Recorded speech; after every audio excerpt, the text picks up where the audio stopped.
Hola, gracias al Señor que hoy nos podemos reunir nuevamente para seguir aprendiendo de Él por medio de su palabra. Hoy meditaremos en el pasaje de Nehemías capítulo 3 del verso 13 al 32. Nehemías organizó la reconstrucción del templo extraordinariamente. Todos trabajaban en paralelo y la obra avanzaba. Los versículos 13 y 14 nos dicen que Anún y los habitantes de Zanoa reedificaron desde la puerta del valle hasta la puerta del muladar. Era un segmento del muro estratégico para separar el basurero, es decir, el muladar, separarla de la ciudad. Una de las cosas que la cultura judía ha aportado a la sociedad a lo largo de los siglos es su sistema de salubridad. Cuando ocurrió la peste negra en el siglo XIV, las poblaciones judías fueron las que menos sufrieron de muertes y los pueblos aledaños pensaron que fueron los judíos los que hicieron conjuros para que muriese el resto de la humanidad. Por supuesto, fue una mentira mayúscula, pero porque no entendían que los judíos, por sus leyes sociales y rituales religiosos de la ley de Moisés, tenían una mayor higiene que los demás pueblos. En cuanto a nosotras, hermanas, ¿qué sistema de salubridad tenemos en casa? ¿Somos cuidadosas con la administración de la salud en nuestros hogares? En mis tiempos de maestra de colegio, puedo contarles que vi cosas muy tristes, con mamás que no tenían cuidado de los recipientes donde enviaban los alimentos a sus niños. Los veía con hongos, las boquillas de los tomatodos, ¿para qué les cuento? También, cuando me invitaban a sus hogares, bueno, yo creo que ignoraban el peligro, pero sus tablas de picar los alimentos estaban negras de moho. Y después se preguntaban, ¿por qué mis hijos se enferman tan continuamente?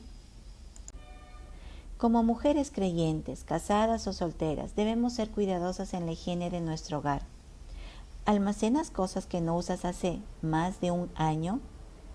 ¿Te parece que eso es bueno?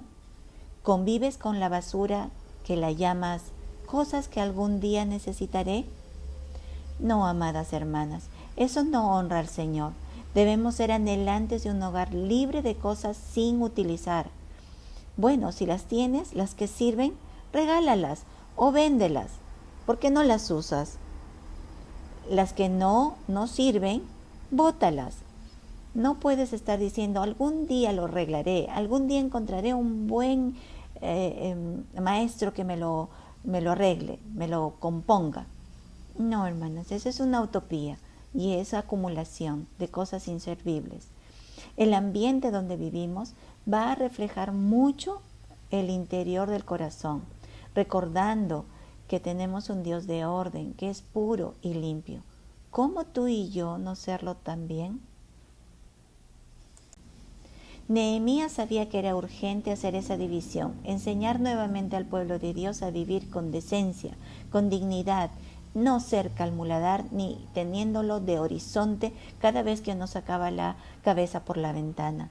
No podía hacer eso. El pueblo de Dios tenía que diferenciarse de los demás pueblos como un pueblo ordenado, como un pueblo de buenas costumbres, limpias, alejados del muladar. En el verso 27 vemos nuevamente a un grupo de hombres de Tecoa participando de la obra. Ellos no se quedaron satisfechos con el trabajo significativo que habían hecho antes, sino que se sumaron a reedificar otro tramo del muro.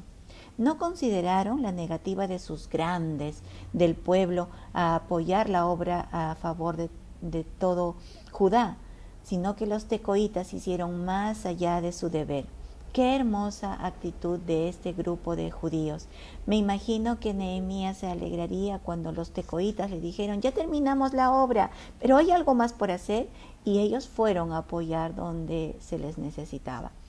En tantos años de ministerio acompañando a mi esposo, he visto hermanos y hermanas, por supuesto, que han dado más allá del deber en el servicio, un amor a la obra del Señor que ha bendecido nuestras vidas y nos ha dado ánimo para seguir sirviendo al Señor, incluso cuando a veces las fuerzas decaían por pruebas o por oposición. Me imagino que Nehemías vería realmente con un gran gozo el esfuerzo de estos tecoitas, que le impulsaban a seguir trabajando en el ministerio que el Señor le había encomendado. Saben que no tengo otras palabras sino decir, benditos hermanos, que el Señor levante en medio de la congregación de los santos, que tienen el mismo corazón de estos tecoitas, para hacer más allá del deber, por amor a su Señor. Nehemías es muy descriptivo para relatar la restauración de las puertas. En el versículo 3, 6, 13, 14 y 15 se repite una frase. Dice, enmaderaron, levantaron las puertas con sus cerraduras y sus cerrojos. Hicieron las puertas, es decir, a conciencia. Sabían que debían ser muy seguros. De nada valía que los muros estén muy bien construidos si sus puertas eran endebles. El Salmo de David, el Salmo 122, dice en los 4 primeros versos, yo me alegré con los que me decían, a la casa de Jehová iremos. Nuestros pies estuvieron dentro de tus puertas, oh Jerusalén. Jerusalén que se ha edificado como una ciudad que está bien unida entre sí. Y allá subieron las tribus de Ja, conforme al testimonio dado a Israel, para alabar el nombre de Jehová. David anhelaba que el pueblo escogido de Dios entendiera que es estar dentro de Jerusalén con sus muros, con sus puertas bien establecidas. Esto significaba estar seguros, no precisamente por la construcción de una fortaleza, sino porque Dios era su fortaleza y su castillo fuerte. Ahora, su pueblo, hoy en día, su iglesia, pueblo adquirido por Dios, al estar en unidad, como dice el versículo 3 de este salmo, tengan un solo propósito, como dice el verso 4 de este mismo salmo. ¿Cuál es el propósito? Para alabar el nombre de Jehová. Alegrémonos que estamos en Cristo. Él es nuestra ciudad amurallada. En Él estamos seguras y tenemos que vivir en gratitud, sirviéndole. Sí, amadas hermanas, sirvamos a nuestro Señor como lo hizo Baruch, hijo de Zabai, en el versículo 20 que hemos leído. Dice, con todo fervor, es decir, con entusiasmo, no con indiferencia o frialdad de la obra, sino con fervor, con una gran alegría que contagiaba a otros. Así debemos servir al Señor con gratitud, con gozo, no por obligación o fuerza, sino por amor a nuestro Señor y a sus escogidos. Tengamos arraigado en el corazón el sentir del apóstol Pablo, que dice en 2 Corintios 12:15, y yo con el mayor placer gastaré lo mío, y aún yo mismo me gastaré del todo por amor de vuestras almas. Seamos diligentes en fortalecer las puertas de nuestras vidas y de la iglesia para que ningún enemigo tenga ventaja para entrar y arruinar la obra que el Señor hace en medio de su iglesia. Otra cosa interesante es que a lo largo del texto del capítulo 3 se menciona la palabra frente y enfrente 10 veces. Versículo 10, 19, 23, 25, 26, 27, 28, 29, 30, 31. Esto nos llama la atención y nos hace pensar que cada mañana que salían de sus casas o de los lugares importantes para la ciudad, veían al frente de sí ruinas. Era lo primero que veían de frente a la salida de sus casas y se habían acostumbrado a ellas. Qué terrible convivir con los muros derribados de tus hermanos en Cristo y no quieras hacer nada al respecto. Permitir que nuestras hermanas vivan en ruinas de sus vidas, no sujetas a la palabra y que dan un penoso testimonio de vida, es una catástrofe para la iglesia del Señor. ¿Ves grietas en la vida de tu hermana en Cristo?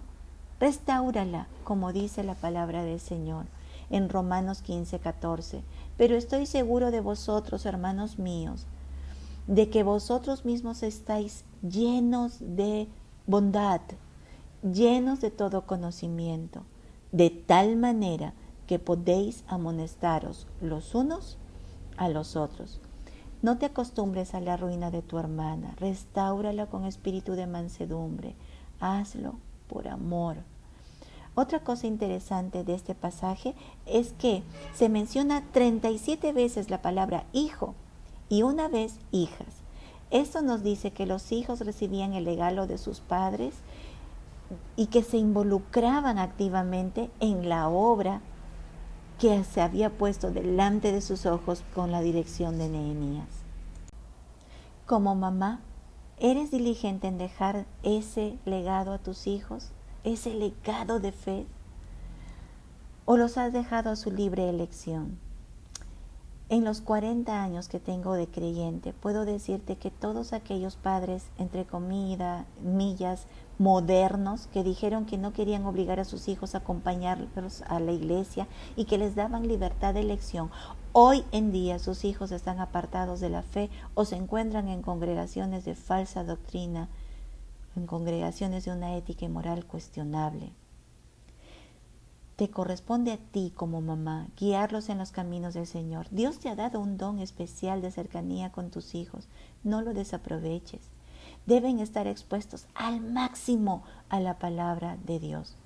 Todas las batallas por tus hijos las tendrás que librar de rodillas, con clamor, con súplica, con lágrimas, para arrebatarlos del engaño de su carne, del mundo y de Satanás. Hermanas, el Señor oye tus oraciones por tus hijos y responde por su gran misericordia. Se los puedo asegurar sin ningún género de duda. En verdad, un gran ejemplo de este grupo de familias involucradas en la obra, siendo dirigidos por Nehemías, que fue un gran siervo de Dios digno de imitar. Nos vemos en la próxima lección. Que el Señor les bendiga.